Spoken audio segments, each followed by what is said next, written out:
اللہ اس کو عظیم بنا دیتا ہے، عظیم بنا دیتا ہے۔ حضرت عمر رضی اللہ تعالیٰ عنہ کے زمانے کا ایک واقعہ ہے۔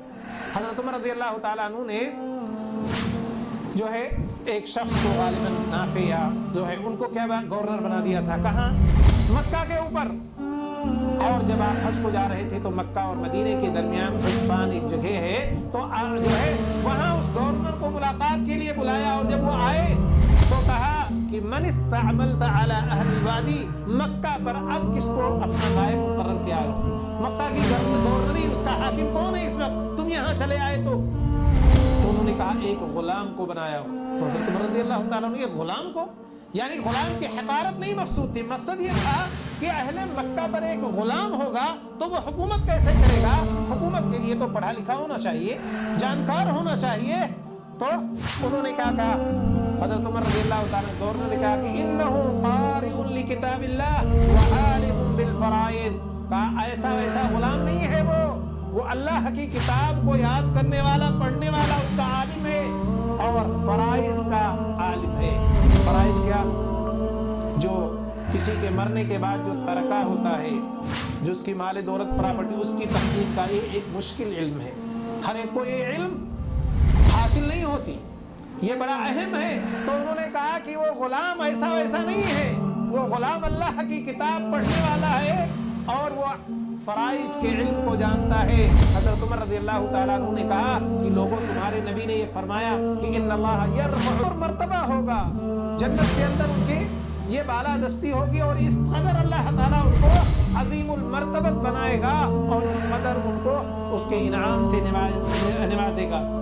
اسی طرح آپ کو بتائے کہ جو قرآن پڑھتا ہے، ماہر ہے، وہ اللہ کے بزرگ نیک مقرب لوگ بندوں کے ساتھ اور فرشتوں کے ساتھ ہوگا، اور جو نہیں پڑھ پاتا لیکن اٹک کر پڑھ رہا ہے لیکن پڑھتا ہے، تو اللہ تعالیٰ نے کہا اجران، اس کو 2 اجر ملیں گے۔ سمجھنے کی کوشش کرو۔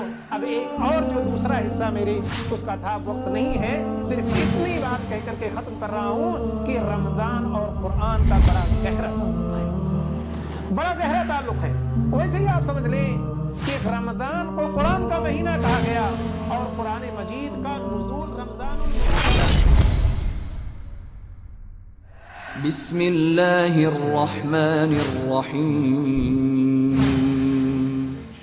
In the name of Allah, the Beneficent. ويسر لي أمري واحلل عقدة من لساني يفقه قولي رب بسم اللہ الرحمن الرحیم الحمد للہ رب العالمین والعاقبۃ للمتقین والصلاة والسلام علی خیر خلقہ محمد وعلی آلہ وصحبہ اجمعین، اما بعد، اعوذ باللہ من الشیطان الرجیم، وَلَقَدْ آتَيْنَاكَ سَبْعًا مِّنَ الْمَثَانِي وَالْقُرْآنَ الْعَظِيمِ۔ محترم سامعین کرام، گرامی قدر بھائیوں، اور میری قابل احترام ماؤں اور بہنوں، آج کے اس درس میں جس موضوع پر مجھے خطاب کرنے کے لیے کہا گیا ہے وہ ہے عظمت قرآن، اور اسی عظیم قرآن کا رمضان المبارک میں نزول، یا دونوں میں کیا تعلق ہے۔ اسی مناسبت سے میں نے آپ حضرات کے سامنے سورہ حجر کی ایک آیت پڑھی ہے، جس میں اللہ تعالیٰ نے فرمایا کہ وَلَقَدْ آتَيْنَاكَ سَبْعًا مِّنَ الْمَثَانِي وَالْقُرْآنَ الْعَظِيمِ، کہ اے نبی کریم صلی اللہ علیہ وسلم، ہم نے آپ کو ایک ایسی صورت جو بار بار پڑھی جاتی ہے اور جس کی 7 آیتیں ہیں وہ عطا فرمائی، اور قرآن عظیم عطا کیا۔ سبع مثانی کے سلسلے میں کچھ لوگوں نے اس سے سورہ فاتحہ مراد لیا، اور کچھ لوگوں نے اور دوسری صورتوں کو مراد لیا ہے۔ بہرحال سورہ فاتحہ کی فضیلت بہت ہی زیادہ ہے، لیکن آج صرف قرآن عظیم یعنی قرآن کی عظمت پر چونکہ گفتگو کرنی ہے، اس لیے میں اس موضوع پر سیدھے آتا ہوں۔ تو اس آیت کریمہ میں اللہ تعالیٰ نے قرآن کی جو صفت بیان کی ہے وہ عظیم، یعنی کہ قرآن عظیم ہے، بڑا ہی عظمت والا اور بڑا ہی شان والا ہے، اور اس کا مقام و مرتبہ اور اس کی رفعت بہت ہی زیادہ ہے۔ اور کیوں نہ ہو، آپ ذرا غور کریں، قرآن کی عظمت کے لیے بہت سارے دلائل یا اس کی ضرورت نہیں ہے، صرف اتنا ہی کافی ہے قرآن کے عظیم ہونے یا اس کے بلند مقام و مرتبہ ہونے کے لیے کہ وہ سب سے عظیم ذات اور سب سے عظیم ہستی کا کلام ہے، اور وہ کون ہے؟ اللہ وحدہ لا شریک ہے۔ اتنا ہی کافی ہے۔ اللہ تعالیٰ کی بہت ساری مخلوقات اور بڑی بڑی مخلوقات ہیں، کون؟ جیسے زمین ہے، آسمان ہے، سورج ہے، چاند ہے، دریا، پہاڑ اور بہت ساری چیزیں، انسان جیسے اشرف المخلوقات، لیکن یہ ساری کی ساری کیا ہیں؟ مخلوقات ہے، اور یہ قرآن اللہ کی مخلوق نہیں بلکہ اللہ کا کلام ہے۔ تو اب اور یہ کلام اس اللہ کا ہے جس کی صفت کیا ہے؟ علی ہے، عظیم ہے، سمیع ہے، بصیر ہے، قادر ہے، قدیر ہے، جو کبیر ہے، اور جو قوی ہے، متین ہے، جو غفار ہے، غفور ہے، جو رؤوف ہے، رحیم ہے۔ یعنی جتنے اچھی صفات ہو سکتی ہیں، جن صفاتوں میں کمال اور جمال پایا جا رہا ہے، وہ ساری کی ساری چیزیں اللہ کے یہاں ہیں۔ اب ایسی ذات جس سے کوئی اچھا نہ ہو، جس سے کوئی پاورفل نہ ہو، جس کی جیسی کسی کی صفات نہ ہو، جو غنی ہو، بے نیاز ہو، اس کے کلام کا کیا پوچھنا؟ تو جتنا عظیم اللہ وحدہ لا شریک کی ذات ہے، اسی کے حساب سے اس کا کلام بھی اتنا ہی بلند اور اتنا ہی عظیم المرتبت ہے۔ اور ہمیں اور آپ کو بلا شبہ اس پہ جو ہے بہت اپنے لیے یہ ہمارے لیے باعث شرف ہے کہ اس قرآن کو اللہ تعالیٰ نے ہمارے لیے بھیجا، اور ہمارے گھروں میں اتنا عظیم کلام موجود ہے، لیکن ہم میں سے زیادہ تر لوگ، بلکہ تقریباً آپ یوں کہیں کہ سوائے چند لوگوں کے اور اس کی اہمیت کو اور اس کی عظمت اور اس کے مرتبت کو نہیں جانتے۔ یہ ہمارے لیے بڑی سعادت کی بات ہے کہ ہمارے گھروں میں قرآن ہے، لیکن سعادت کب؟ جب ہم اس کلام کی تلاوت کریں اور اس کلام کو سمجھیں، اس کلام پہ عمل کریں، تو بلا شبہ یہ ہمارے لیے شرف اور سعادت کی بات ہے۔ اللہ تعالیٰ کا کلام ہمارے گھر میں ہو اور یہ ہمارے لیے سعادت نہ ہو، ہم اس پہ جو ہے اپنے لیے شرف نہ محسوس کریں، یہ ہماری حرمہ نصیبی ہے دوستو۔ اس لیے جس ذات کا وہ کلام ہے اسی کے حساب سے اس کو عزت دیجئے، اس کو مقام اور مرتبہ دیجئے، اور جو اس کلام کا مقصد ہے اور جو اس کا تقاضا ہے اس کے نزول کا، اس کے تقاضوں کو پورا کیجئے۔ تو یہ کلام اور یہ قرآن بہت ہی عظیم المرتبت ہے۔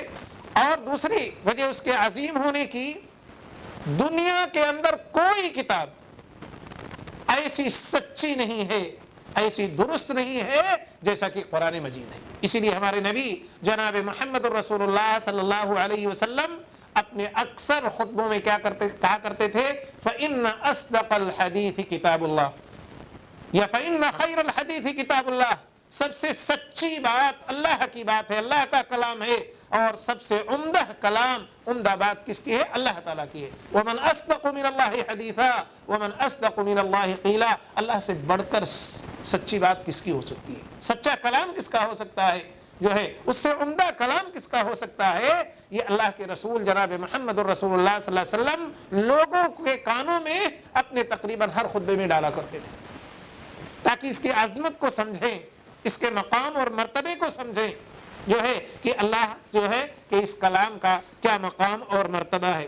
اور یہ ایسا کلام ہے، ایسی کتاب ہے جس کی حفاظت کی ذمہ داری خود اللہ تعالیٰ نے لے لی۔ اللہ تعالیٰ نے اور بھی کتابیں مبعوث کی، لیکن اس کتابوں میں خلط ملط لوگوں نے ملا دیا، تحریف کر دیا، بدل ڈالا، لیکن قرآن کے بارے میں اللہ تعالیٰ نے اس کی حفاظت کی ذمہ داری لی اور فرمایا لا یاتیہ الباطل من بین یدیہ ولا من خلفہ تنزیل من حکیم حمید، کہیں سے بھی کسی طرف سے بھی اس میں ملاوٹ نہیں کی جا سکتی ہے۔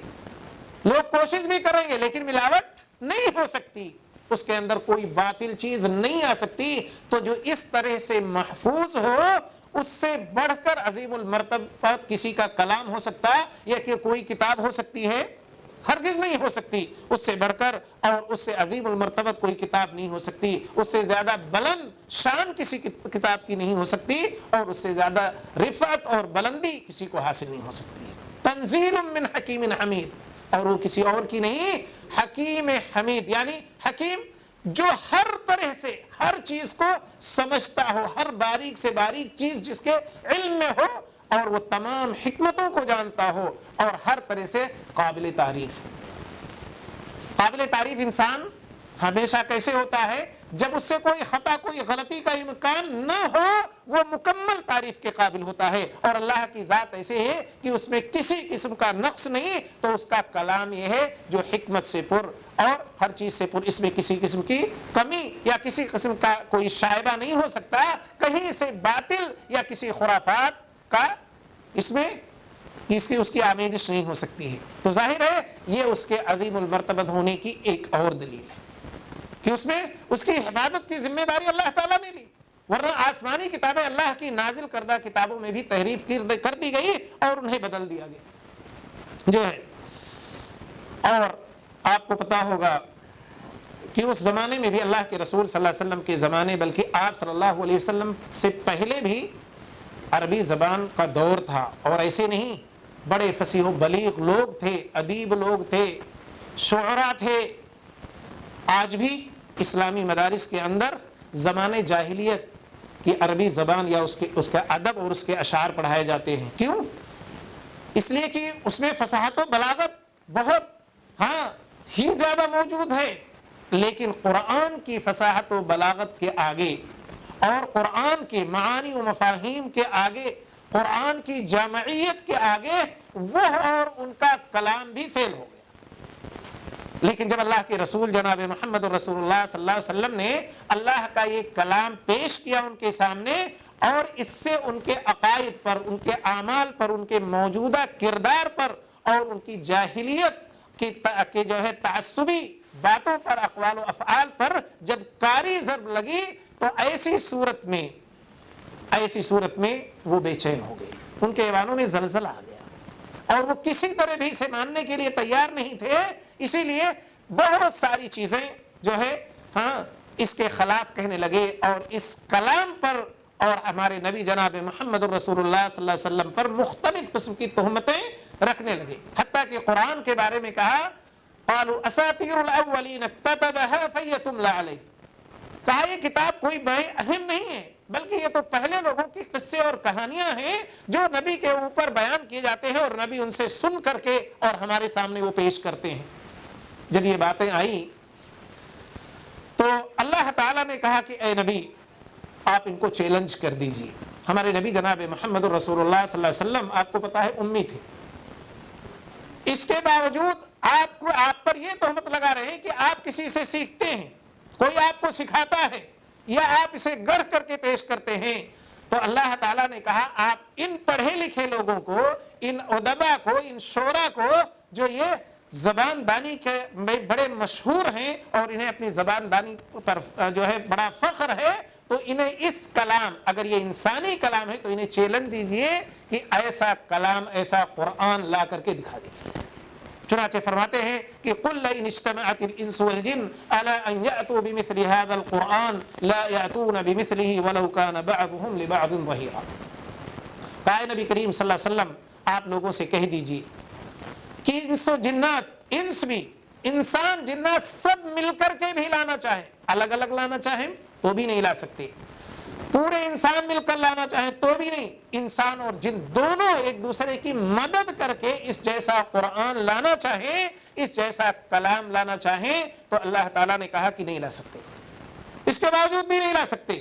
تو جب یہ پورے ادبا، شعراء اور یہ جو زباندان ہیں یہ نہیں لا سکتے تو ہم یہ نبی اپنی طرف سے کیسے کر سکتے ہیں جو پڑھے نہیں، امی ہیں، وہ کیسے کر سکتے ہیں؟ اس کا مطلب یہ ہے کہ اللہ کا کلام ہے.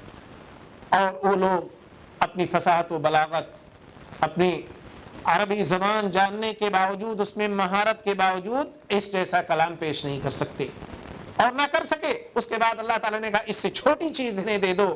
ام یقولون ترا قل فاتوا بعشر سور مثلہ، کہا کہ اگر یہ ایک قرآن نہیں لا سکتے تو صرف 10 سورتیں لا دیں، چھوٹی بڑی کوئی بھی 10 سورتیں یہ پیش کر دیں، اگر ان کا یہ اپنے دعوے میں سچے ہیں، ان کا دعویٰ سچا ہے تو صرف 10 سورتیں پیش کر دیں، وہ بھی نہیں کر سکے۔ ان کنتم صادقین، کہا اگر یہ سچے ہیں تو پیش کریں۔ اللہ تعالیٰ نے اس کے بعد کہا وَإِن كُنتُمْ فِي رَيْبٍ مِّمَّا نَزَّلْنَا عَلَىٰ عَبْدِنَا فَأْتُوا بِسُورَةٍ مِّن مِّثْلِهِ، کہا وہ نہیں لا سکتے تو ایک سورت لے آؤ، ایک سورت، اس سے بھی قاصر رہے اور نہیں لا سکے، اس سے بھی قاصر رہے اور نہیں لا سکے۔ اب آپ ذرا غور کریں کہ یہ کلام کتنا عظیم ہے کہ پورے عرب مل کر کے اپنی عربی زبان میں مہارت کے باوجود اور انسان و جنات سب کو یہ چیلنج اللہ تعالیٰ نے دیا کہ اس کلام جیسا لا لو، لیکن سارے کے سارے مل کر کے بھی اس کلام کی مثال کوئی نہیں پیش کری۔ لوگوں نے کوششیں بھی کی، اس زمانے کے بہت سارے جو نبی کریم صلی اللہ علیہ وسلم کے خلاف تھے، نبوت کا دعویٰ کرنے تھے یا نبوت کی تعلیمات کے خلاف تھے، کوششیں بھی کی اور کچھ صورتیں کچھ آیتیں بنائی بھی، لیکن اس کے اندر وہی بھونڈاپن، وہی رذالت اور وہی بے ڈھنگی باتیں، نہ جس کے کلمات صحیح، نہ جس کے معانی و مفاہیم صحیح۔ قرآن کی جامعیت اور قرآن کی فصاحت و بلاغت اور قرآن کے اثر کو وہ چیزیں کیسے پہنچ سکتی ہیں؟ نہیں پہنچ سکی۔ اس لیے میرے دوستو یہ قرآن جو ہمارے ساتھ ہے، ہمارے گھروں میں ہے، جسے اللہ تعالیٰ نے ہمیں شرف بخشا ہے، یہ بہت ہی عظیم ہے، اور اس کی رفعت و بلندی کا کیا کہنا، جس کا اس سے لو لگ جائے اور جو اس سے دل لگا لے اپنا اور جو اس پر عمل کرنا شروع کر دے تو وہ بھی عظیم ہو جائے گا، اور اللہ تعالیٰ اسے بھی اپنے مقرب بندوں اور عظیم ہستیوں میں انشاءاللہ شامل کرے گا۔ تو یہ ہے قرآن کی عظمت اور اس کی بلندی۔ اسی طرح سے آپ دیکھیں گے کہ اس وقت کے بہت سارے لوگوں نے اس کا اعتراف بھی کیا۔ آپ کو پتا ہے کہ اس قرآن کے بارے میں اور ہمارے نبی جناب محمد رسول اللہ صلی اللہ علیہ وسلم کے بارے میں اس وقت کے لوگوں نے کہا کہ یہ جادو ہے۔ ہمارے نبی صلی اللہ علیہ وسلم کو کبھی جادو کہتے، کبھی کاہن جادوگر کہتے، کبھی کاہن کہتے، کبھی شاعر کہتے، کبھی کچھ اور کہتے، پاگل کہتے۔ خود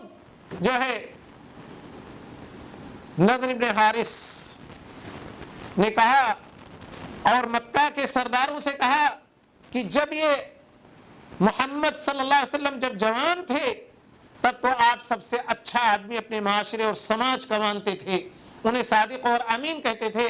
آج جب ان کی کنپٹیوں پہ سفید بال آ گئے تو آپ انہیں جادوگر کہہ رہے ہو، کاہن کہہ رہے ہو، شاعر کہہ رہے ہو، پاگل کہہ رہے ہو۔ ہم نے سب کو دیکھا ہے، لیکن یہ کوئی صفت نہ تو قرآن کے اندر ہے، نہ ہمارے نبی جناب محمد رسول اللہ صلی اللہ علیہ وسلم کے اندر ہے، کسی کے اندر نہیں ہے۔ یعنی وہ خود اس بات کا اعتراف کرتے تھے کہ یہ کلام کوئی بڑا اونچا اور عمدہ کلام ہے جس کے اندر تھوڑی بھی سنجیدگی ہوتی تھی۔ البتہ جو ہٹ دھرم ہوا کرتے تھے وہ کسی طور پر بھی ماننے کے لیے تیار نہیں تھے۔ اور اسی طرح اس کے عظمت کی دلیل یہ بھی ہے کہ اس کا اثر انسان کے اندر بہت زیادہ ہوتا ہے۔ اگر انسان صحیح معنوں میں دل کے کانوں سے سنے تو اس کے دل و دماغ میں اس کا اثر و رسوخ بہت زیادہ ہوتا ہے۔ اللہ تعالیٰ نے اس کے اندر بڑی تاثیر رکھی ہے۔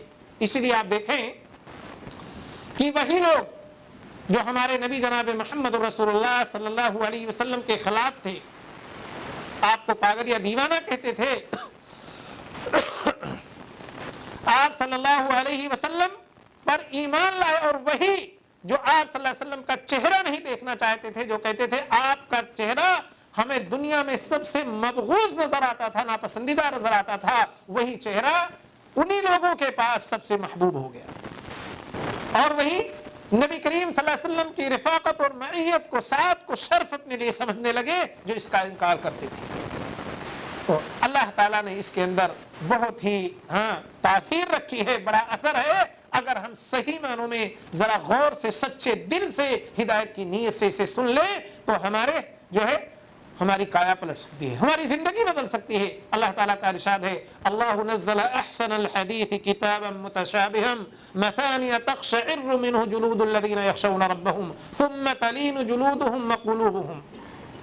کہتے اللہ نے جو کتاب، یہ جو قرآن، احسن الحدیث، تمام کتابوں تمام باتوں میں سب سے عمدہ کتاب، سب سے عمدہ کلام جو نازل کی ہے، جس کے معانی و مفاہیم، جس کے آیات ایک دوسرے سے ملتے ہیں، جس کو بار بار تلاوت کی جاتی ہے، اور تقشعر منہ جلود الذین یخشون ربہم، جن لوگوں کے دل میں اللہ کا خوف ہے ان کے رونگٹے کھڑے ہو جاتے ہیں۔ قرآن کی تلاوت سے، قرآن کی تعلیم سے جب کفار کے ساتھ جو وعیدیں ہیں، جو ان کے سزا کا ذکر ہے اور جو ان کی سختیوں کا ذکر ہے، جب وہ پڑھتے ہیں تو ان کے رونگٹے کھڑے ہو جاتے ہیں۔ ثم تلین جلودہم وقلوبہم الی ذکر اللہ، اور جب اللہ کے وعدوں کو جن وعدوں کا اللہ تعالیٰ نے اپنے نیک بندوں سے کر رکھا ہے، جب وہ پڑھتے ہیں تو یہ اللہ کے ذکر کی طرف، اللہ کی عبادت کی طرف لگ جاتے ہیں، ان کے دل اس سے مطمئن ہوتے ہیں اور اس کی طرف کھینچے چلے جاتے ہیں۔ کس کی طرف؟ قرآن کی طرف، اللہ کی طرف اور اللہ کی عبادت کی طرف۔ تو یہ قرآن وہ ہے کہ اگر ہم اس سے لو لگائیں تو ہماری زندگی سدھر سکتی ہے، ہم سعادت مند ہو سکتے ہیں، اور ہم جو ہے اللہ کے مقرب ہو سکتے ہیں، اللہ کے خواص میں شامل ہو سکتے ہیں۔ ذالک ھدی اللہ یہدی بہ من یشاء ومن یضلل اللہ فما لہ من ھاد۔ اور اس کتاب میں ہدایت ہے، اگر آپ نے اسے پکڑا، اس ہدایت کی کتاب کو لیا، تو آپ جو ہے ہدایت پر، صراط مستقیم پر ہوں گے، اور جو اس کتاب کو چھوڑ دیا سمجھیے اللہ تعالیٰ نے اسے گمراہ کیا، اور جسے اللہ گمراہ کر دے اسے کوئی ہدایت نہیں دے سکتا۔ اس کے اثر اور اس کی تاثیر کا آپ اندازہ لگائیں۔ حضرت عمر رضی اللہ تعالی عنہ کا نام آپ نے سنا، ہمارے جو ہے دوسرے خلیفہ، آپ کی قدر و منزلت، آپ کی عظمت صحابہ کے اندر آپ جانتے ہیں، لیکن اسلام لانے سے پہلے آپ اسی قدر اسلام کے خلاف تھے اور اسلام کے ماننے والوں کے خلاف تھے، اور آپ مکمل طور پر مخالفت کر رہے تھے۔ کون؟ حضرت عمر رضی اللہ تعالیٰ عنہ۔ لیکن وہی ایک صفت یہ تھی کہ جب سنجیدہ ہوتے تھے تو ایک دم اس کے برعکس نرم بھی پڑ جاتے تھے اور اس چیز پر غور بھی کرتے تھے۔ آپ کو ان کے اسلام لانے کے بارے میں پتہ ہی ہے۔ ایک تو اللہ کے رسول جناب محمد الرسول اللہ صلی اللہ علیہ وسلم نے دعا کی تھی کہ اللہ جو تجھے محبوب ہو عمر یا ابو جہل میں سے، جو تجھے مسوح ہو اس کے ساتھ اسلام کی مدد فرما، عزت بخش۔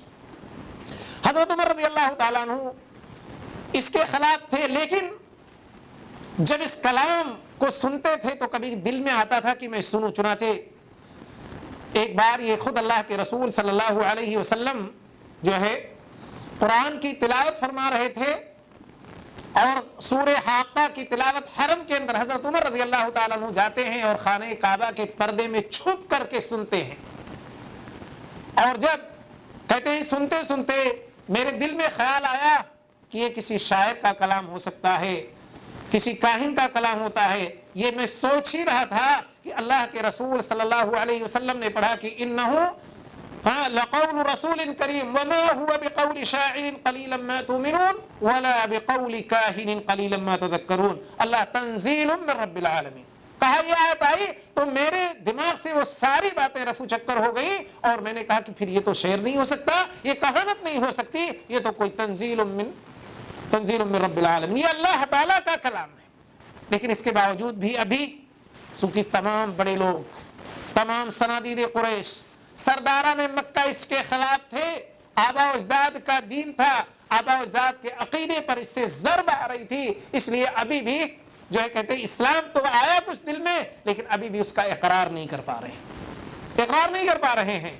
پھر جب ان کے سامنے سورہ طٰہٰ کی آیات گزری، سورہ طٰہٰ کی جب انہوں نے تلاوت کی اپنے بہن اور بہنوئی کے یہاں، اور جب پڑھا کہ طٰہٰ ما انزلنا علیک القرآن لتشقى الا تذکرۃ لمن یخشى تنزیلا ممن خلق الارض والسماوات العلی الرحمن علی العرش استوى۔ اس کی تلاوت کرتے یہاں تک اننی انا اللہ لا الہ الا انا فاعبدنی واقم الصلاۃ لذکری، جب یہ پڑھتے ہیں تو ان کے رونگٹے کھڑے ہو جاتے ہیں. یہ کلام ان کے دل کے اندر کھلبلی مچا دیتا ہے، اور یہ کلام ایسا ان کی زندگی کو وہاں بدل ڈالتا ہے کہ وہیں سے اللہ کے رسول جناب محمد رسول اللہ صلی اللہ علیہ وسلم کا پتہ پوچھ کر کے آپ صلی اللہ علیہ وسلم کی خدمت میں حاضر ہوتے ہیں اور آپ اسلام لے آتے ہیں. یہ اس کلام کی تاثیر ہے، یہ اس کلام کی عظمت ہے، یہ اس کلام کی خوبی ہے، یہ اس کلام کا رتبہ اور مقام ہے کہ جس کے اندر یہ جاگزی ہو جائے، جو اسے صحیح سے پڑھ لے، جو اسے صحیح سے سن لے تو اس کی کایا پلٹ جائے، وہ اللہ کا نیک بندہ بن جائے، اللہ کا مقرب بندہ بن جائے، وہ سعادت مند بن جائے، وہ نیک بن جائے. یہ کلام وہ ہے. اسی طرح آپ دیکھیں کہ حبشہ کا بادشاہ نجاشی، آپ نے اس کے واقعات سنے ہوئے ہیں. جب مکہ کے اندر مسلمانوں کو پریشان کیا گیا، انہیں ہر طرح سے ایذا پہنچائی گئی، تو وہ کہاں چلے گئے؟ حبشہ چلے گئے کہ شاید وہاں ہمیں کچھ سکون و اطمینان مل جائے. مکہ والوں نے وہاں بھی انہیں چین سے نہیں رہنے دیا، اور وہاں بھی یہ پہنچ کے اور ان پر مختلف اس کی تہمتیں لگائی، ان کے خلاف جو ہے بادشاہ کو جو ہے برانگیختہ کیا، اور جو ہے طرح طرح کی باتیں کہ یہ ایسا دین لے کر آئے ہیں، ایسا کلام ان کا نبی لے کر آیا ہے کہ جس سے پوری فیملی منتشر ہو جائے، ہمارے عقائد پر ضرب پڑ رہی ہے، ہمارا پورا خاندان اور بلکہ ہمارا گھر ادھر ادھر تتر بتر ہو رہا ہے.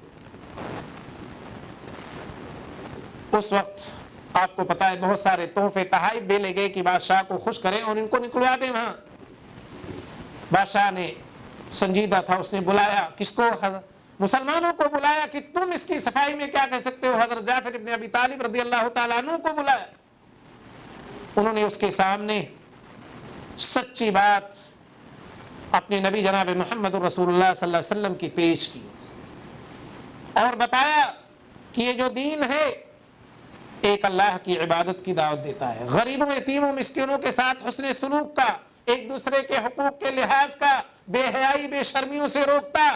اس کی تفصیل تھوڑی سی بتائی، اور اس کے بعد میں جب اس نے کہا کہ وہ نبی کا وہ کلام جو ہے وہ قرآن جو اس پر نازل ہوا ہے اسے سناؤ، تو حضرت جعفر ابن ابی طالب رضی اللہ تعالیٰ عنہ نے سورہ مریم کی تلاوت شروع کی. کاف یا عین صاد ذکر رحمت ربک عبدہ زکریا، یہاں تک کہ حضرت عیسیٰ علیہ السلام کی جو اعجازی ولادت تھی اور ان کی نبوت کا ذکر تھا، ان کی عبدیت کا ذکر تھا، وہ تمام آتے قال انی عبد اللہ آتانی الکتاب وجعلنی نبیا وجعلنی مبارکا اینما کنت واوصانی بالصلاة والزکاة ما دمت حیا. یہ تمام آیتیں جب سنی اس نے تو زار و قطار رونے لگا، ایسا اثر ہوا. جبکہ عجمی تھا، عربی زبان نہیں آتی تھی، اس کے باوجود بھی اس قرآن کا، اس کے الفاظ کا ایسا اثر ہوا. اور اسے چونکہ وہ انجیل جو ہے پڑھا ہوا تھا، حضرت عیسیٰ علیہ السلام کا ماننے والا تھا اور آپ پر نازل کردہ کتاب کو پڑھا ہوا تھا، تو اسے محسوس ہوا یہ کہ یہ دونوں، بلکہ کہا اس نے صاف لفظوں میں کہ یہ دونوں ایک ہی شمادان سے ہیں، ان کا مصدر اور منبع ایک ہی لگ رہا ہے. یہ وہی ویسا ہی کلام لگ رہا ہے جیسا کہ حضرت عیسیٰ علیہ السلام پر نازل ہو گیا. وہ اور اس کے ساتھ والے زار و قطار رونے لگے، یہاں تک کہ مورخین لکھتے ہیں کہ روتے روتے داڑھیاں تر ہو گئی، اتنا اثر ہوا اس کلام کا. آج ہمارے گھروں میں ہم پڑھتے ہیں، ہمارے اوپر نہیں اثر ہو رہا ہے، نہ ہم اتنا اس کو عظیم سمجھتے ہیں، بلکہ ہمارے گھروں میں قرآن ہوتا ہے، کبھی کبھی سال بھر ہم اس قرآن کو ہاتھ نہیں لگاتے ہیں. معاذ اللہ. آپ سوچیں غرد و غبار، کبھی کسی کے گھر میں جائیے تو آپ قرآن کو ہاتھ لگائیں تو پتا چلتا ہے کہ یہ 6 مہینے 4 مہینے سے اسے کسی نے چھوا ہی نہیں، غرد و غبار سے ہٹا ہے. وہ کبھی شاید کوئی رمضان میں پڑھنے کے لیے رکھا ہوگا، یا کوئی اور کسی مقصد سے رکھا ہوگا، یا صرف برکت کے لیے رکھ لیا ہوگا. ایسے گھر بھی آپ کو ملیں گے، ایسے کمرے بھی، ایسے آپ کے دوستوں کے گھر آپ جائیے تو دیکھیں ایسے مل جائیں گے. یہ عظیم المرتبت قرآن کی ہم قدر نہیں کر رہے ہیں. جو قدر سے ملنی چاہیے، جو حق سے ملنا چاہیے، جو مقام سے ملنا چاہیے، وہ ہم نہیں دے پا رہے. اور اسی کے بارے میں انہی کے بارے میں جو ہے نجاشی اور ان کے ساتھیوں کے بارے میں اللہ تعالیٰ نے دوسری جگہ فرمایا کہ وَإِذَا سَمِعُوا مَا أُنزِلَ إِلَى الرَّسُولِ تَرَىٰ أَعْيُنَهُمْ تَفِيضُ مِنَ الدَّمْعِ مِمَّا عَرَفُوا مِنَ الْحَقِّ، کہ جب انہوں نے اللہ کے رسول جناب محمد الرسول اللہ صلی اللہ علیہ وسلم پر نازل کردہ کتاب کو سنا اور حق کو جانا، اس میں جو حقانیت تھی اور جو اس میں ہدایت کی باتیں تھیں، مما عرفوا من الحق، پھر کیا کہا کہ ربنا آمنا، اے اللہ ہم اس پر ایمان لائے، فاکتبنا مع الشاہدین، ہمیں شاہدین کے ساتھ تو لکھ لے۔ یعنی حق کو پتہ تو وہ رونے لگتے تھے۔ یعنی یہ اتنا عظیم کلام ہے کہ عجمی جو سنتے وہ روتے، جن پر نازل نہیں ہوا تھا ان کے سامنے پڑھی گئی وہ، اور یہ پورا چند آیات کی یہ تاثیر تھی، اور ہمارے اور آپ کے پاس پورا کا پورا قرآن موجود ہے۔ ہم اور آپ ذرا اپنے گریبان میں منہ ڈال کر سوچیں کہ کتنا ہم اس سے فائدہ اٹھا رہے ہیں، کس قدر ہم اس کو مقام دے رہے ہیں۔ ہمارے کئی مہینے گزر جاتے ہیں کہ قرآن پہ ہمارا ہاتھ نہیں لگتا ہے، قرآن کا ایک صفحہ نہیں پڑھ پاتے ہیں۔ میرے دوستو، یہ ہمارے لیے بڑی جو ہے حرمان نصیبی ہے، اور یہ ہماری بدبختی کی علامت ہے کہ اللہ کا جو تمام ذات پر اعلیٰ ہے، بالا ہے، سب سے عظیم المرتبت ہے، جو بے نیاز ہے، اور اس کا کلام اتنا عظیم کلام ہمارے پاس ہے، اور اس سے ہمارا کوئی رابطہ نہ ہو، اس سے ہمارا کوئی تعلق نہ ہو، بلکہ جس کتاب کو ہمارے لیے دستور بنا کر بھیجا گیا، جس میں ہماری فوز و فلاح اور ہماری کامیابی ہے، اس کتاب سے ہماری اتنی دوری، اتنی غفلت، اتنی سستی وہ ہماری اس کتاب سے ہو۔ ہرگز ایسا نہیں ہونا چاہیے۔ آج یہ عہد کر کے آپ لوگ جائیے کہ اس کتاب سے اپنا لو لگائیں گے، اس کتاب سے ہم ضرور جو ہے فائدہ اٹھائیں گے اور اپنے آپ کو سعادت مند بنائیں گے، اور جیسی وہ کتاب عظیم ہے اسے اپنا کر ہم بھی اللہ کی عظیم اور اللہ کے مقرب بندوں میں شامل ہوں گے انشاءاللہ۔ وہ بڑی عظیم کتاب ہے میرے دوستو، یہ اس کی قدر منزلت ہے۔ آپ کو اس کے بعد کفار و مشرکین، آپ کو پتا ہے کہ جب اس کے اثر و رسوخ کو دیکھا اور قرآن کی تاثیر کو دیکھا تو لوگوں کو اس سے دور رکھنے کی کوشش کی۔ وقال الذين كفروا لا تسمعوا لهذا القرآن والغوا فيه لعلكم تغلبون، کہا کہ قرآن کو سننا ہی بند کر دو، قریب ہی نہ جاؤ محمد صلی اللہ علیہ وسلم کے، اس لیے کہ ان کو پتا تھا کہ جو سن رہا ہے وہ نبی کا ہو جاتا ہے، وہ ہدایت یافتہ ہو جاتا ہے۔ آج ہمارے گھروں میں ہیں، ہم کتنا فائدہ اٹھا رہے ہیں، ہم تو دن بہ دن اور بگڑتے جا رہے ہیں، ہمارا سماج بگڑتا جا رہا ہے، ہمارا معاشرہ بگڑتا جا رہا ہے، پورا قرآن ہونے کے باوجود۔ کیوں ہے؟ اس پہ ہمیں اور آپ کو غور کرنے کی ضرورت ہے۔ تب جب انہوں نے دیکھا کہ راہ راست پر لوگ آ رہے ہیں، نبی صلی اللہ علیہ وسلم پر ایمان لا رہے ہیں، تو لوگوں نے اب لوگوں کو اس سے بھڑکانا کہا، لا تسمعوا لهذا القرآن، اس قرآن کو نہ سنو۔ ہمیں ان کی مخالفت کر کے اس کو پڑھنا بھی ہے، سننا بھی ہے۔ لا تسمعوا لهذا القرآن، وہ کہتے تھے کہ اسے سنو نہ۔ چنانچہ حضرت طفیل بن عمر دوسی کا واقعہ ہے، وہ تقریباً یمن کے قریب ان کی ریاست تھی، بڑے آدمی تھے، امیر آدمی تھے، اپنی قوم کے سردار تھے۔ وہ خود بیان کرتے ہیں کہ جب مکہ میں آئے تو مکہ والے نے ان کا استقبال کیا اور جو ہے ان کو خوشادیب کہا، بڑی مہمان نوازی۔ اس کے ساتھ ساتھ انہیں سکھایا اور زور دیا کہ اس نبی کے قریب نہ جانا، اس کی بات کو نہ سننا، ورنہ اس سے تمہارے گھروں کے اندر، خاندان کے اندر اختلاف ہو جائے گا، تم سے تمہارے آبا و اجداد کا عقیدہ اور دین چھین جائے گا۔ یہ اتنا ان کے کانوں میں یہ آواز لگائی، اتنا ان کے کانوں کو بھر دیا کہ وہ کہتے ہیں کہ اب میں نے سوچ لیا کہ اب نبی کریم صلی اللہ علیہ وسلم کی بات کو نہیں سنیں گے۔ کہتے ہیں یہاں تک کہ جب خانہ کعبہ میں گیا، حرم میں گیا، تو اپنے کان میں روئی ڈال کر گیا کہ کہیں کوئی آواز کانوں میں نہ آ جائے۔ اس کے باوجود کہتے ہیں کہ جب میں گیا تو کچھ آواز آ رہی تھی، تو میں نے سوچا کہ میں تو ایک سوجھ بوجھ والا آدمی ہوں، میں جاننے بوجھنے والا آدمی ہوں، سمجھدار ہوں، شاعر بھی ہوں، زبان کو بھی جانتا ہوں، عربی زبان سے واقف ہوں، کیوں نہ سنو؟ ہم سے بھری اور بری چیز کوئی یہ نہیں رہ سکتی، ہم بھلے اور برے کی پہچان کر سکتے ہیں، اگر بھلا ہوا تو اسے قبول کریں گے، برا ہوا تو چھوڑ دیں گے، برا ہوا تو چھوڑ دیں گے۔ جب اللہ کے رسول صلی اللہ علیہ وسلم کے کلام کو سنا تو اسلام لے آیا۔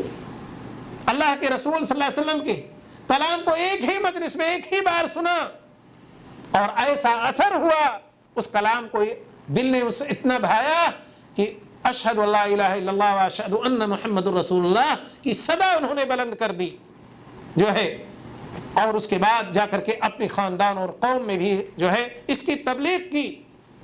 اور ایک وقت ایسا آیا جب 70 یا 80 خاندان کو لے کر کے نبی اکرم جناب محمد رسول اللہ صلی اللہ علیہ وسلم کے پاس آئے۔ تو یہ قرآن کی تاثیر ایسی تھی۔ اسی طرح آپ زماد ازدی رضی اللہ تعالیٰ عنہ کا، اس طرح ابو ذر غفاری رضی اللہ تعالیٰ عنہ، ان لوگوں کا واقعہ پڑھیے کہ کس قدر زماد ازدی رضی اللہ تعالیٰ عنہ کے بارے میں آتا ہے، وہ کہتے ہیں کہ میں لوگوں کی جھاڑ پھونک کیا کرتا، بھی شکایت شیطان کی کچھ ہوئے تو میں ان کی جو ہے جھاڑ پھونک کر کے جو ہے ان کے امراض کو دور کرتا تھا۔ تو جب میں آیا اور نبی اکرم جناب محمد رسول اللہ صلی اللہ علیہ وسلم کے بارے میں سنا، تو میں نے جا کر کے نبی کریم صلی اللہ علیہ وسلم سے کہا کہ اگر آپ کو بھی اس کی ضرورت ہے تو میں آپ کی بھی جھاڑ پھونک کر دوں اور آپ بھی جو ہے شفا پا جائیں۔ اللہ کے رسول جناب محمد رسول اللہ صلی اللہ علیہ وسلم نے کہا مجھے اس کی ضرورت نہیں ہے۔ تو آپ صلی اللہ علیہ وسلم نے اپنے جو خطبے میں خطبہ حاجہ کے چند کلمات اور چند عبارتیں جو پڑھی، الحمدللہ نحمدہ ونستعینہ والی، اس نے 3 بار یہ کلام آپ سے سنا اور کہا کہ یہ تو بڑا عمدہ کلام ہے، اور جو ہے وہ اسلام لے آئے۔ کون؟ زماد ازدی رضی اللہ تعالیٰ، یہ اسلام لے آئے۔ اسی طرح ابو ذر غفاری رضی اللہ تعالیٰ۔ تو جو سنتا اس کلام میں اللہ تعالیٰ نے اتنی تاثیر رکھی تھی اور اس کا اتنا اثر ہوتا تھا، اس میں اتنی جامعیت، فصاحت و بلاغت، اور اللہ تعالیٰ نے اس کو اتنا بلند مقام دیا تھا کہ جو ہے جو صحیح نیت سے، تھوڑا سا سمجھنے کی نیت سے سنے تو اس کی زندگی بدل جاتی تھی۔ آج ہم ہیں کہ ہم یا تو پڑھتے ہی نہیں، یا جو پڑھتے بھی ہیں وہ بھی اس کا حق نہیں ادا کر پا رہے ہیں، الا ماشاءاللہ۔ آج ہمیں اسے پڑھنے کی ضرورت، اسے سمجھنے کی ضرورت ہے، تاکہ ہم جو ہے اس کا جو مقصد ہے اس مقصد کو ہم حاصل کر سکیں، ہم ہدایت یاب ہو سکیں، ہم ضلالت و گمراہی سے بچ سکیں، ہم اللہ کے تعاون اور اس کی مدد کے حقدار ہو سکیں، یہ ہے اس کا۔ اسی طرح کافروں کو آپ کے بارے میں نے بتایا کہ وہ یہ کہنا شروع کر دے لا تسمعوا لهذا القرآن والغوا فیہ، کہ اس قرآن کو نہ سنو۔ اس کے باوجود وہ لوگ جو مکمل طور پر مخالفت کرتے تھے وہ سنتے تھے تو کبھی مدہوش ہو جاتے تھے۔ چنانچہ اللہ کے رسول صلی اللہ علیہ وسلم، یعنی اس کی حقانیت ایسی ان کے دل میں بیٹھ جاتی تھی کہ وہ اپنے آپ پر قابو نہیں پاتے تھے۔ چنانچہ نبی کریم صلی اللہ علیہ وسلم کے بارے میں آتا ہے کہ آپ صلی اللہ علیہ وسلم اچانک خانہ کعبہ میں پہنچے اور آپ صلی اللہ علیہ وسلم نے سورہ نجم کی تلاوت شروع کر دی، والنجم اذا ہوا ما ضل صاحبكم وما غوى وما ينطق عن الهوى ان هو الا وحی یوحى۔ آپ نے اس سورت کی تلاوت کی، اور جب آپ تلاوت کرتے ہوئے آخری آیت فاسجدوا للہ واعبدوا پر پہنچے، آپ سجدے میں گئے تو وہ کفار مشرکین جو اسے سننا نہیں چاہتے تھے، جو اس کی مخالف کرتے تھے، آپ کے ساتھ سجدے میں چلے گئے۔ یہ اس کی تاثیر ہے۔ اور جب ان کی ملامت کی گئی دوسرے سرداران کی طرف سے جو وہاں نہیں تھے کہ یہ تم لوگوں نے کیا کیا، مخالفت کر رہے تھے اور تم نبی کریم صلی اللہ علیہ وسلم کے ساتھ تم سجدہ کر لیے، کیا تم بھی مسلمان ہو گئے؟ تب انہوں نے مختلف بہانے بنائے، معذرت کی کہ یہ میرا مقصد یہ نہیں تھا، یا نبی کریم صلی اللہ علیہ وسلم کے اوپر کچھ تہمتیں بھی لگائی کہ آپ نے دیوی اور دیوتاؤں کی بھی تعریف کی تھی، اس لیے ہم نے سجدہ کیا، جبکہ ایسا کچھ بھی نہیں تھا۔ اس کلام کا یہ اثر تھا، اس کلام کی حقانیت اور اس کی جو ہے جامعیت، اور اس کے اندر جو اللہ تعالیٰ نے ہدایت کی بات اور جو چاشنی رکھی تھی اسے سن کر وہ لوگ اپنے آپ پر قابو نہیں رکھ سکے تھے۔ اور یہی نہیں، انسان تو انسان، جناتوں نے بھی سنا تو اس کے اندر یہ کلام گھر کر گیا، اور وہ خود بھی اللہ کے رسول جناب محمد رسول اللہ صلی اللہ علیہ وسلم پر ایمان لا کر کے جا کے اپنی قوم کو اس قرآن اور اس دعوت کے قبول پر آمادہ کرنے کی کوشش کی، اس کی دعوت دی گئی انہیں۔ قل اوحی الی انہ استمع نفر من الجن فقالوا انا سمعنا قرآنا عجبا یہدی الی الرشد فآمنا بہ ولن نشرک بربنا احدا۔ جب نبی کریم صلی اللہ علیہ وسلم سے کہا گیا اور بتایا گیا کہ جنوں کی جماعت نے آپ کے کلام کو سنا ہے، اور اس سے سن کر کے اور پسند بھی کیا، کہا انا سمعنا قرآنا عجبا، بڑا عجیب بڑا عمدہ کلام ہم نے سنا ہے۔ کون سا کلام؟ خصوصیت کیا ہے؟ یہدی بہ الی الرشد، کہ وہ کلام ہدایت کی طرف لاتا ہے، اور ہم اس پہ ایمان لائے، اور اب کبھی ہم اپنے رب کے ساتھ شرک نہیں کریں گے۔ جنوں نے سنا، جن کے اندر سختی پائی جاتی، جو آگ سے پیدا کیے گئے، اس کے باوجود بھی ان کے اندر یہ قرآن کیا ہے؟ ایسا اثر رکھتا ہے، اور ایسی ان کے اندر، بس شرط یہ ہے کہ انسان ذرا غور سے اسے سنے اور سچی نیت کے ساتھ سنے، تو وہ اسی لیے نازل ہوا ہے کہ لوگوں کو ہدایت دے۔ وَإِذْ صَرَفْنَا إِلَيْكَ نَفْرًا مِنَ الْجِنِّ يَسْتَمِعُونَ الْقُرْآنَ فَلَمَّا حَضَرُوهُ قَالُوا أَنصِتُوا لَعَلَّكُمْ تُرْحَمُونَ، فَقَالَ أَنصِتُوا جو ہے فَلَمَّا قُضِيَ وَلَّوْا إِلَىٰ قَوْمِهِمْ مُنذِرِينَ۔ اور یہاں بھی انہی کا تذکرہ ہوا کہ جب نبی کریم صلی اللہ علیہ وسلم کے پاس سے گزرے، قرآن کو جب سننے لگے، اور جب اس کے پاس پہنچے جو ہے تو کہا انصتو، خاموش ہو جاؤ، اس کو سنو غور سے، یعنی اتنا اچھا بھاگیا، اتنا اچھا وہ لگا کہ اس کے جو ہے بھاگیا۔ فلما قضی ولوا الی قومہم منذرین، اور جب کلام سن چکے تو اسے لے کر اپنی قوم کے پاس پہنچ گئے، اور جو پرانے عقائد تھے، جو ان کے اندر بدکرداری تھی، جو عصبیت تھی، یا جو جاہلیت کے اعمال تھے، ان سے ڈرانے والے بن کر کے وہاں پہنچ گئے۔ قالوا یا قومنا انا سمعنا کتابا انزل من بعد موسیٰ، اور لوگوں سے کہا کہ اے قوم کے لوگوں، میں نے موسیٰ علیہ السلام کے بعد ایک ایسی کتاب، ایک ایسا کلام سنا ہے کہ جو اپنے سے پہلے کتابوں کی تصدیق کرتی ہے، یہدی الی الحق و الی طریق مستقیم، اور جو حق کی طرف رہنمائی کر رہی ہے، جو کتاب صراط مستقیم کی طرف جو رہنمائی کر رہی، تو یہ کتاب اس قدر عظیم ہے کہ جنوں کے لیے بھی انسانوں کے لیے بھی یہ ہدایت ہے، اور دونوں میں اپنا اثر و رسوخ رکھتی ہے، اور دونوں کے اندر اگر سچی نیت سے وہ سنے تو اس کی تاثیر ہے۔ اس لیے ہمیں اگر اپنی سعادت مطلوب ہے، ہم چاہتے ہیں کہ ہم اللہ کے مقرب بنیں، نیک بنیں، تو اس عظیم المرتبت کلام کو، اس بلند و بالا مقام کلام کو اپنے دلوں کے اندر اتارنا ہوگا، اسے پڑھنا ہوگا، اس کی تلاوت کرنی ہوگی، اس کو، اس کے مقصد اور اس کے تقاضے کو پورا کرنا ہوگا۔ یا قومنا اجیبوا داعی اللہ وآمنوا بہ، وہ پورا کرتے تھے، میری قوم کے لوگوں، اللہ کے اس داعی کو، اس کی دعوت کو قبول کرو اور اس پر ایمان لاؤ۔ تو آپ دیکھیں ذرا، جن اگر وہ اس سے ایمان لا رہے ہیں تو ہماری طرف، ہمارے میں سے جو نبی ہمارے محمد رسول اللہ صلی اللہ علیہ وسلم ہم میں بھیجے گئے، ان کے کلام کو، ان کی دعوت کو ہمیں کس قدر لینا چاہیے، اور کتنا ہمارے اندر اس کی جو ہے حب اور محبوب کتنا ہونا چاہیے وہ کلام جو ہے ہمارے پاس، اور کس قدر ہمیں اس پر ایمان لانا چاہیے، اس کی تصدیق کرنا چاہیے۔ ذرا سوچیں آپ اس بات کو۔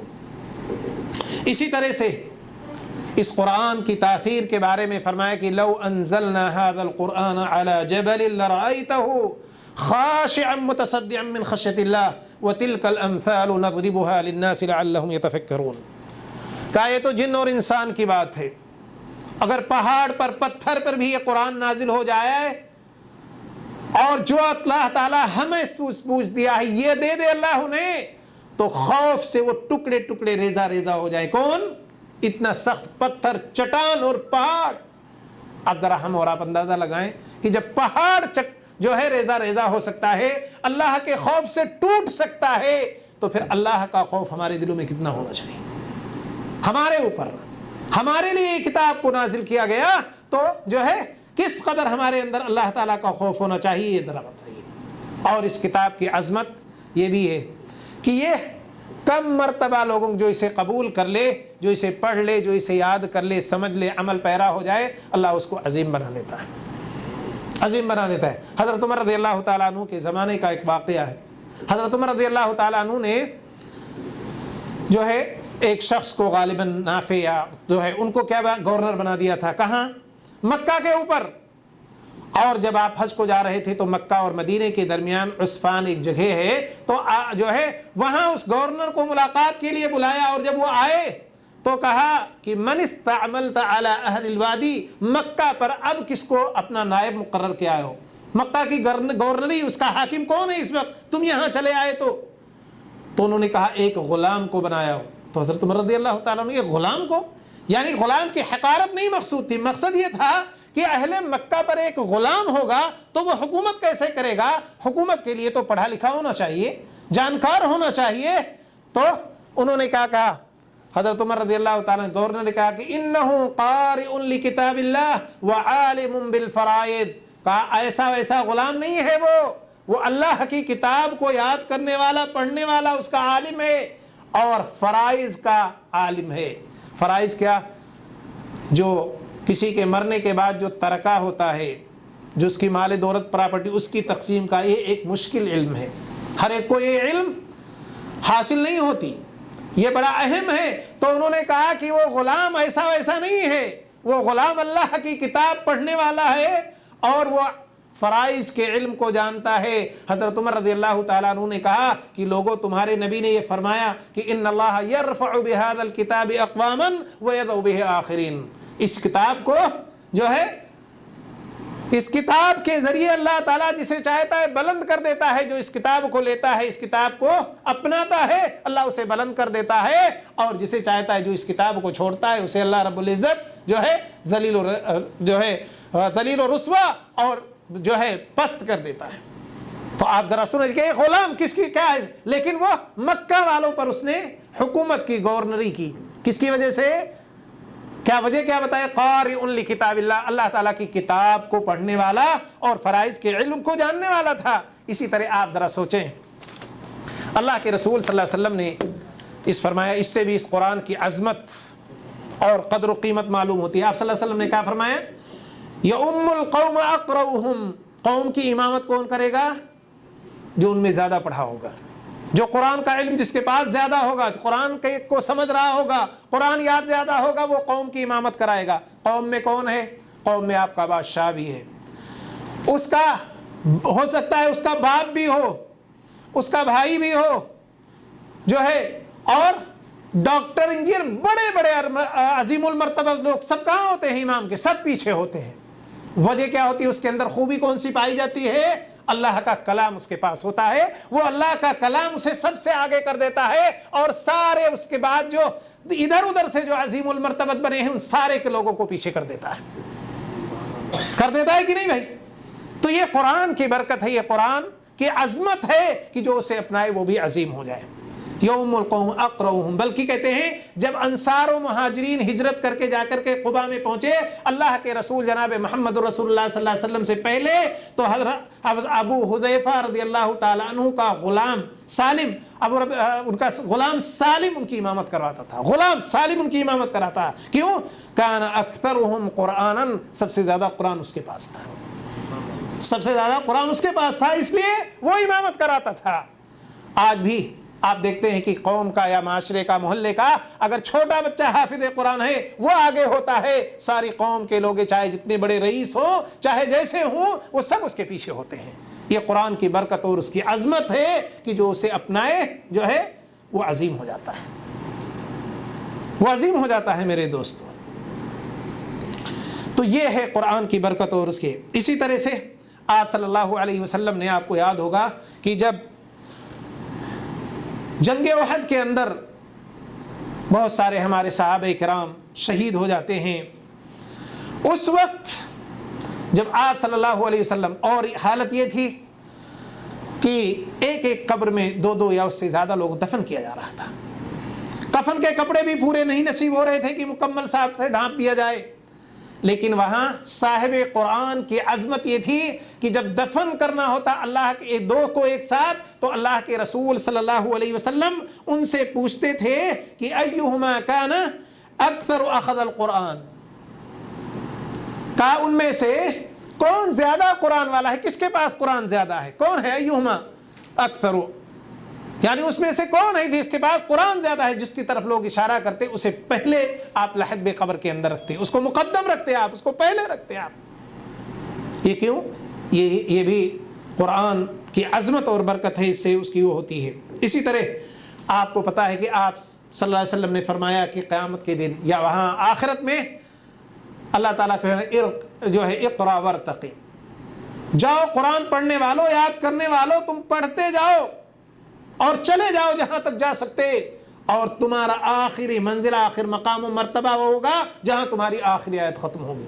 یہ ان کا مقام اور مرتبہ ہوگا جنت کے اندر، ان کے یہ بالادستی ہوگی، اور اس قدر اللہ تعالیٰ ان کو عظیم المرتبت بنائے گا اور اس قدر ان کو اس کے انعام سے نوازے گا.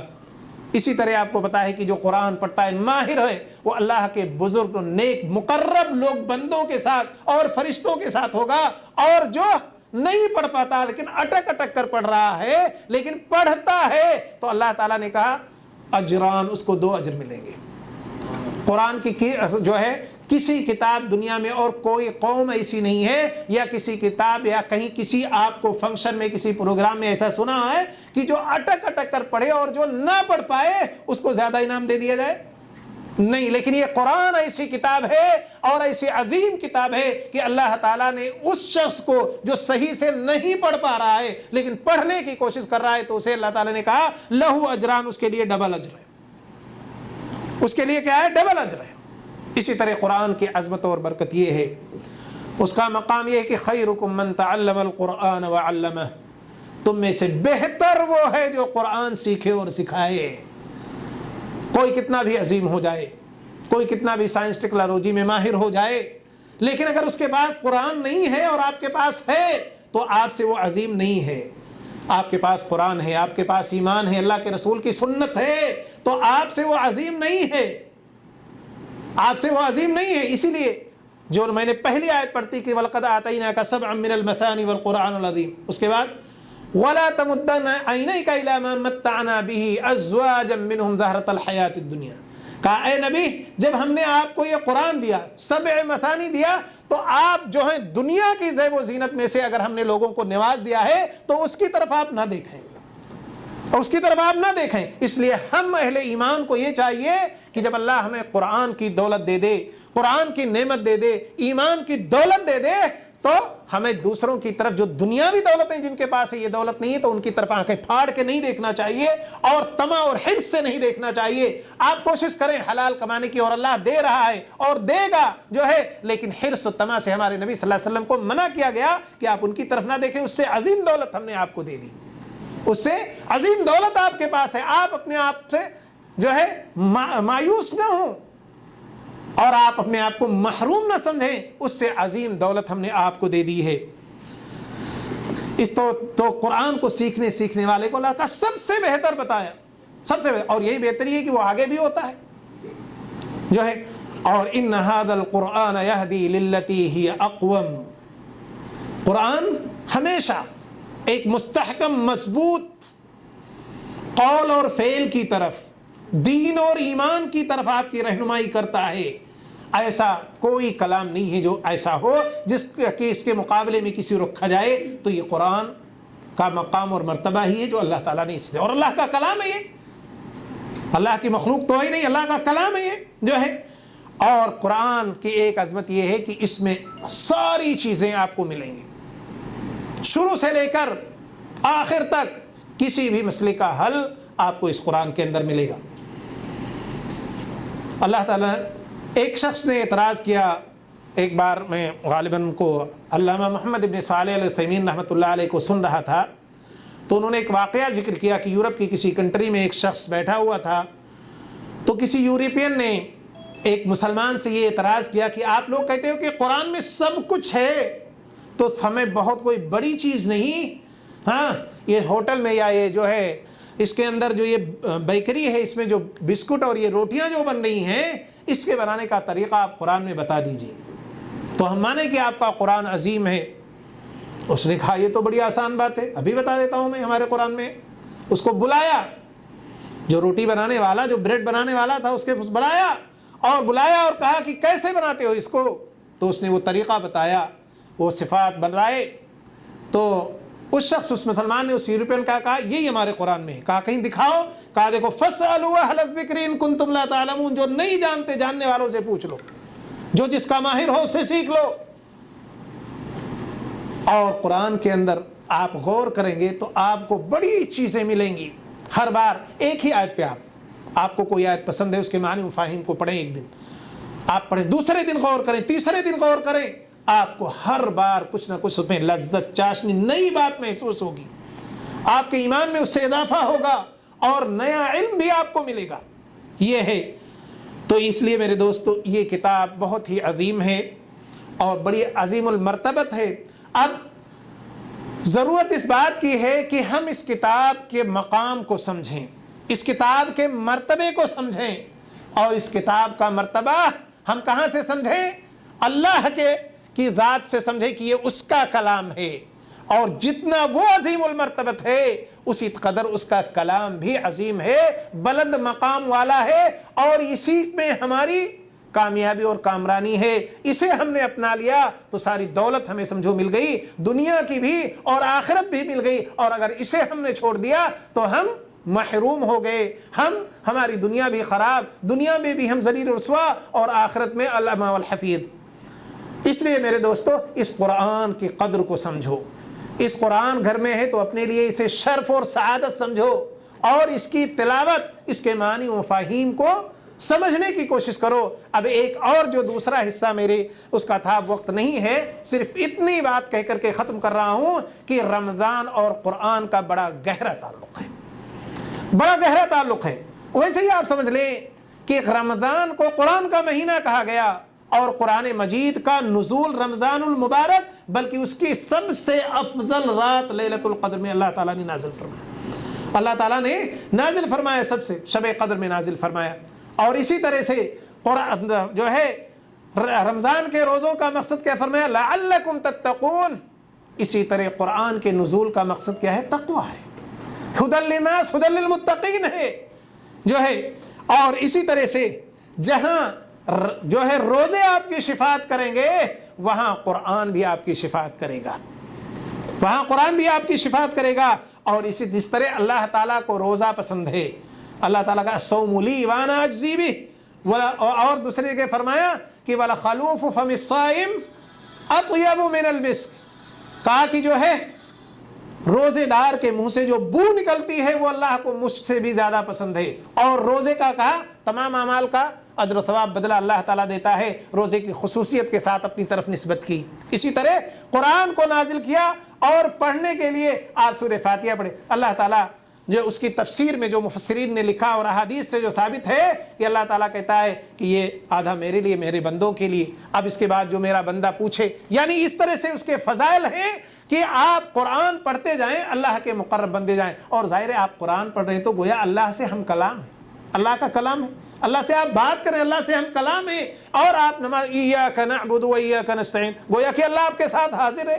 آپ کہہ رہے ہیں کہ اللہ ہم تیری ہی عبادت کرتے ہیں، تجھ سے ہی مدد. اپنے آپ سامنے آپ اللہ کو حاضر پاؤ گے، اپنے ساتھ پاؤ گے جو ہے. اسی طرح سے آپ کو پتا ہے کہ ہمارے نبی جناب محمد رسول اللہ صلی اللہ علیہ وسلم خصوصی اہمیت قرآن کی تلاوت کو، اس کے دور کو دیتے، بلکہ حدیث میں آتا کہ جبریل امین کے ساتھ آپ قرآن کا دور بھی کرتے، جو قرآن بھی نازل ہوا رہتا اس کا دور بھی کیا کرتے تھے. اور آپ صلی اللہ علیہ وسلم نے تراویح کی بھی شروعات کی تھی. آج بھی ہم سے قرآن جو ہے اس میں پڑھ رہے ہیں. اسی طرح سے اگر آپ محدثین اور سلف صالحین کی سیرت پڑھیں گے تو آپ کو پتہ چلے گا کہ بڑے بڑے محدثین، امام مالک رحمۃ اللہ علیہ جیسے لوگوں کے بارے میں آتا ہے جو حدیث کے کام، اس کے تحقیق، لکھنے، پڑھنے، پڑھانے میں جو ہے اپنا وقت صرف کرتے تھے. جب رمضان آتا تو یہ کام بند کر کے قرآن کی طرف آ جاتے، اس کی تلاوت کرتے اور اس کے معنی و مفاہیم کو سمجھنے کی کوشش کرتے.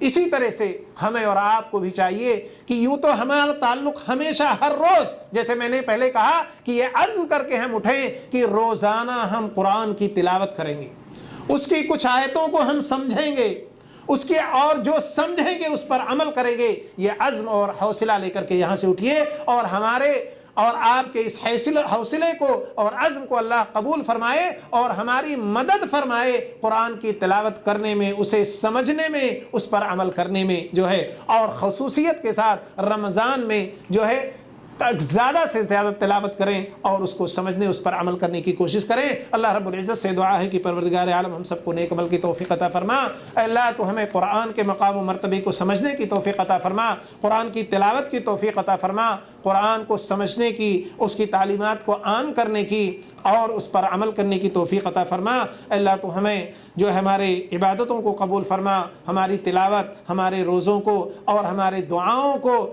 قبول فرما۔ اے اللہ تو ہماری حفاظت فرما، ہمارے اوپر جو پریشانیاں اور مصائب ہیں اے پروردگار عالم ان کو دور فرما۔ اے اللہ تو اسلام اور مسلمانوں کو غلبہ عطا فرما، اے اللہ تو اسلام اور مسلمانوں کو غلبہ عطا فرما، اے اللہ تو اسلام اور مسلمانوں کو غلبہ عطا فرما۔ اے اللہ تو ہمیں اپنے دین کو پھیلانے کی، اس کے نشر و اشاعت کی توفیق عطا فرما۔ وآخر دعوانا الحمد للہ رب العالمین والصلاة والسلام على خیر خلقہ محمد وعلى آلہ وصحبہ اجمعین۔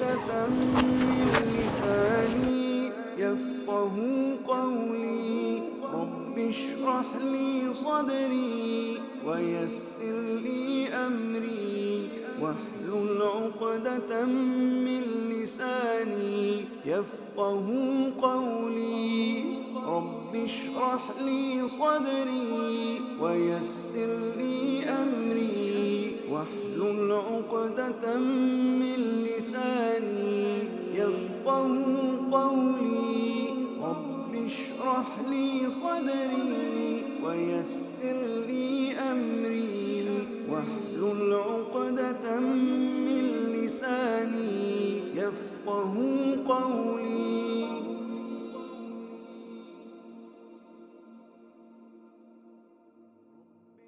رب اشرح لي صدري ويسر لي